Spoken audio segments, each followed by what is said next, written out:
তার জীবন শেষ হওয়ার আগে সে কি করে ফেলেছে, তার বাজেট শেষ হওয়ার কারণে শেষ জীবনে তার বরাদ্দে খাবার থাকে না, বিদায় শুধুমাত্র পানি খেয়ে বাঁচতে হয়। অসংখ্য মানুষ দেখবেন মৃত্যুর আগে বোবা হয়ে যায়, জবান বন্ধ হয়ে যায়। কাজী নজরুল ইসলাম 1943 সালে তার জবান বন্ধ হয়ে যায়। 1976 সালে তিনি মারা যান। তিনি কথা বলতে পারতেন না।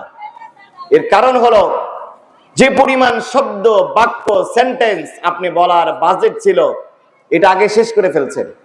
তাহলে যত কম খাবেন, যত কম কথা বলবেন, তত আপনার জন্য কল্যাণ নাকি অকল্যাণ?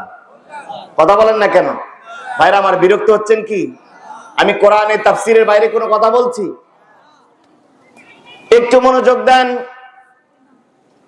যেই দিন আপনার মায়ের পেটে 4 মাস বয়স হয়েছে, ওই দিন আপনার সবার আগে মৃত্যু লিখে দেওয়া হয়েছে।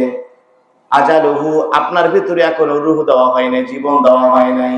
আল্লাহ রাব্বুল আলামিন যখন মৃত্যুর তারিখটা লিখে দিলেন, এইবার ফেরেশতা যখন চলে যায়, আল্লাহ বলেন না, আর একটা কাজ বাকি আছে। আমার বান্দার নাভির সাথে তার কবরস্থানের একটু মাটি মেশায় দাও। ওই বান্দার যেখানে কবর হবে, ওই কবরস্থানের একটু মাটি তার নাভির সাথে মিশায় দাও। বলেন সুবহানাল্লাহ। আল্লাহ এই জন্য বলছেন, মিনহা খালাকনাকুম। জানেন না আপনারা?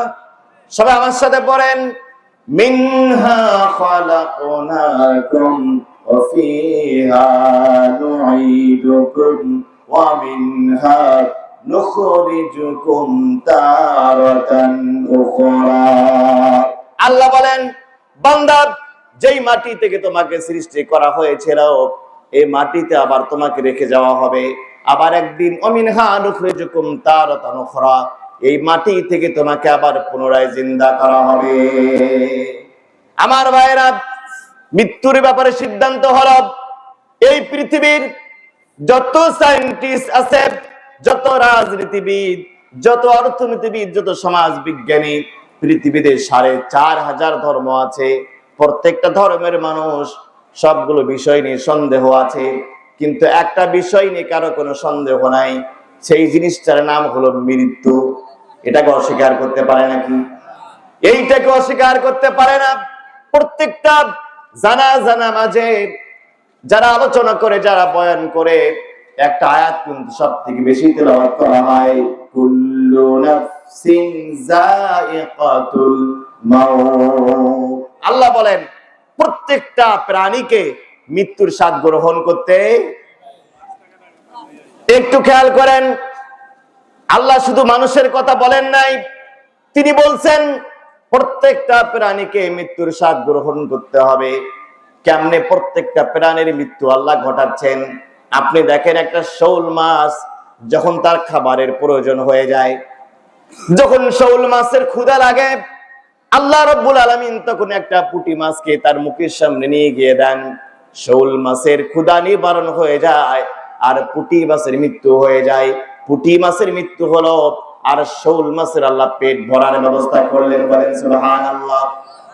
এই পৃথিবীতে গরু, ছাগল, উট, দুম্বা, ভেড়া, মহিষ, যত প্রাণী আছে, এদের মৃত্যু কিভাবে হয়?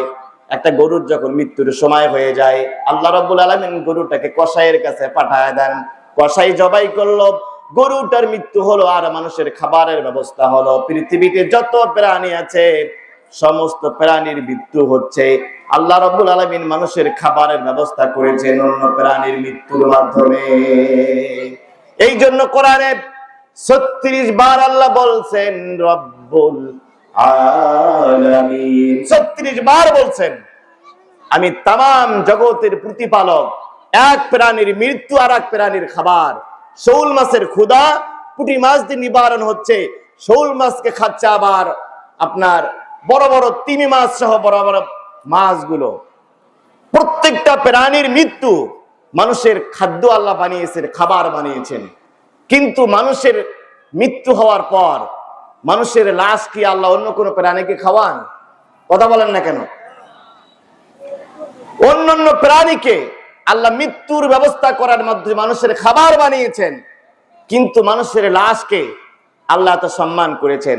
রাসূল বলছেন, তোমাদের কোনো ভাই যখন মারা যায়, লাশের সামনে দিয়ে তোমরা যাবা না, তোমরা তোমার মৃত্যু ভাইকেও সম্মান করো। বলেন সুবহানাল্লাহ।